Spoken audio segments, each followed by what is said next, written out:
Dr. Omikango Dabinga is joining me in hour two. We're going to be talking about the social media back and forth that happened over the weekend involving the rapper and entrepreneur Ice Cube. He did a video saying, Black voters, stop giving away your votes, start demanding, start making sure that you are guaranteed something in exchange for your vote. For a lot of people, that's a really confusing statement. Not sure what he means. Others see it as a way to discourage Black people from voting. We know Donald Trump is making a big play for Black voters, particularly Black men. So we're going to talk to Michael Blake. He is the CEO of Atlas Strategy Group. He's been involved in these Black male Zoom calls. He's a former state rep from New York. And Mondale Robinson, he's the founder of the Black Male Voter Project, to see what they think about this whole dust up, I'll call it, with Ice Cube. Let's talk, though, Dr. Dabinga, about Kamala Harris. She is on fire. She released a small business plan today that is about helping small businesses, many of whom are Black. She acknowledges that small businesses are the backbone of the economy. This new plan, she's trying to do a tenfold expansion of tax relief for starting a small business, expanding the startup expense deduction for small businesses on your tax returns from $5,000 to $50,000. She's trying to cut unnecessary red tape for small businesses to file their taxes. She has set a goal of 25 million new business applications in her first term, exceeding the record of 19 million in the Biden-Harris administration. She wants to help existing small businesses grow by providing low and no interest loans. They want to expand. She wants to boost access to venture capital. She wants to make the tax code more fair. And she will ensure, she says, that investments go to small businesses throughout America that have often been overlooked. So, you know, she gets a lot of flack by people saying, we don't know what her policies are. She's not talking about her policy. It's just, you know, joy, joy, joy, joy, joy. And then she comes out with this very, very detailed policy. And I just gave you the details of it because I'm on a mailing list where I get, you know, everything she does. But I'm perusing now my, you know, major papers. And of course, the shooting is top of the line for, I'm looking now at, you know, the New York Times.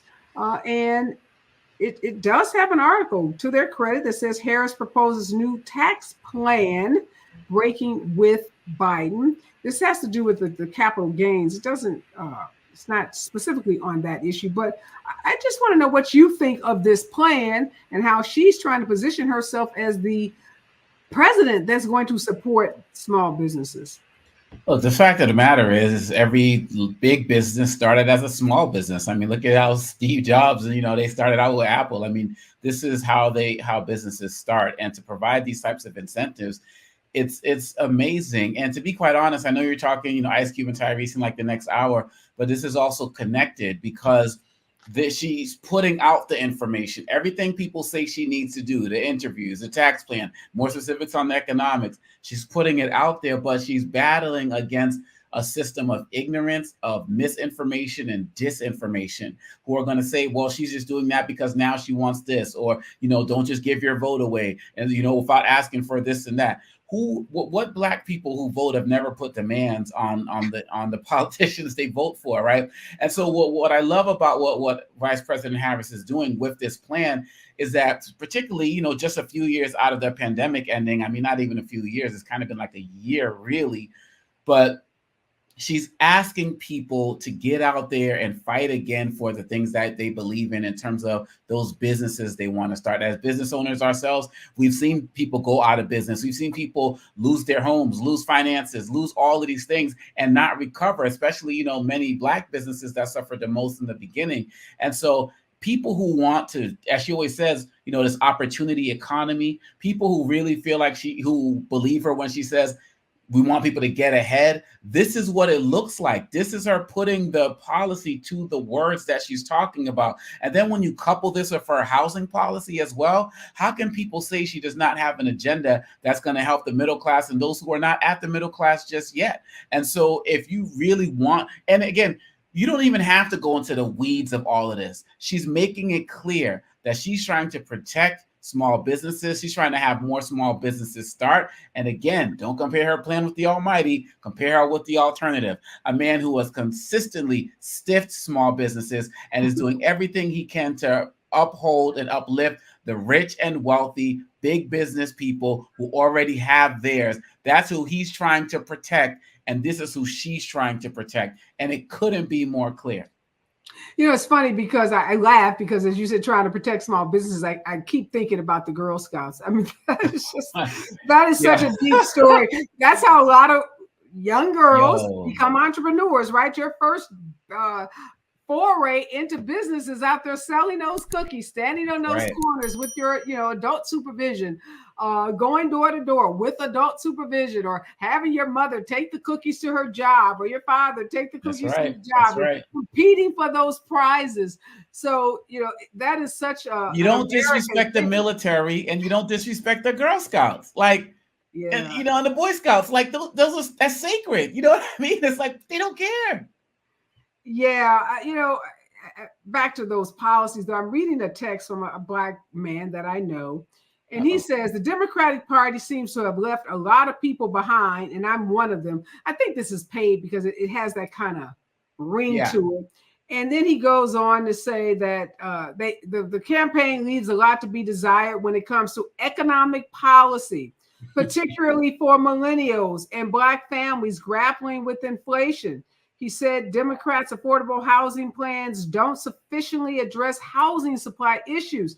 But then they don't ever go on to tell us, as you said, what is the comparable plan for Donald Trump? Where is the Donald Trump plan that includes Black people, addresses the economic issues of Black people? All we know that Donald Trump wants to do is to give more tax cuts to the wealthy, and even Goldman Sachs, the big boys, the wealthy people, the investment bankers, the white privilege class said Donald Trump would be worse for the economy. And you know what's so striking about that statement, Dr. Domingo, is they say one of the reasons is because of his ban on immigration. Yes. Help us make sense of that. So here are the wealthiest people in the country, the bankers saying, I know y'all don't like immigrants, Republicans, but we need immigrants to grow this, gross domestic product, our GDP.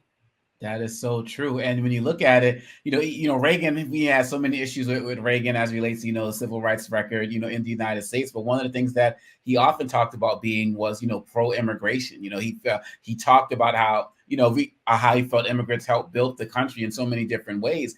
And now you got this Republican Party having, mass deportations now signs at the RNC.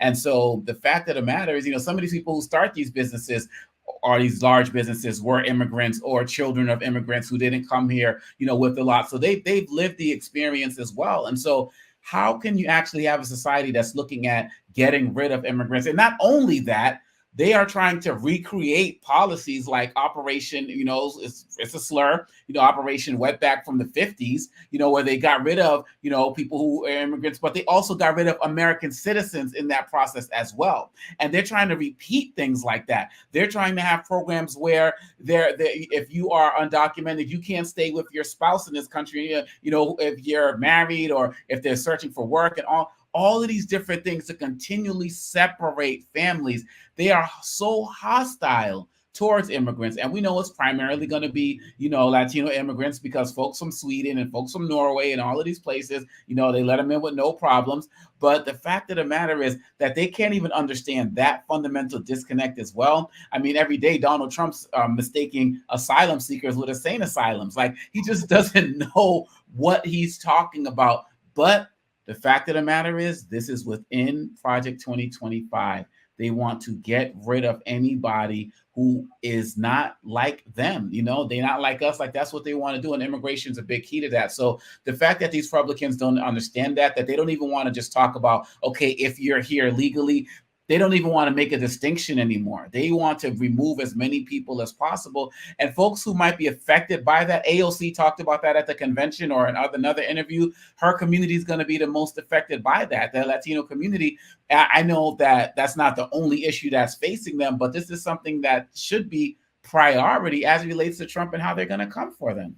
Well, this report says that the economists underscored the importance of immigration as a driver of employment growth in the U.S. economy.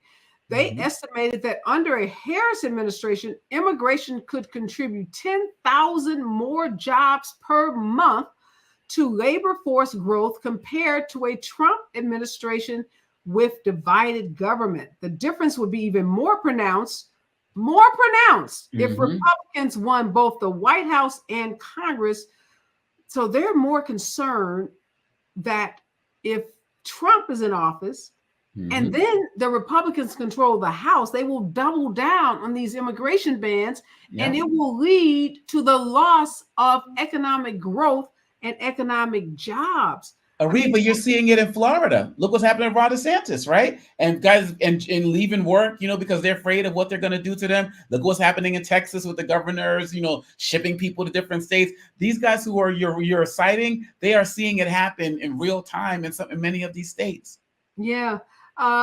This is crazy. When Goldman Sachs says that the Black woman Democrat is better for the economy than the white would-be billionaire, everybody better stand up and pay attention, including Ice Cube and all these other folks that got all this to say, because you don't see this kind of news every day. This is news. Right. This is the news that should be all plastered everywhere for folks to say, okay, you don't know her economic plan, but let me tell you what those people who study our economy for a living, they know the plan, and they're worried, as they should be. When we come forward, Liz Cheney is back in the news. She's at Duke University, and she's talking some tough talk at Duke University to those students. Stay with us when we come forward. KBLA Talk 1580.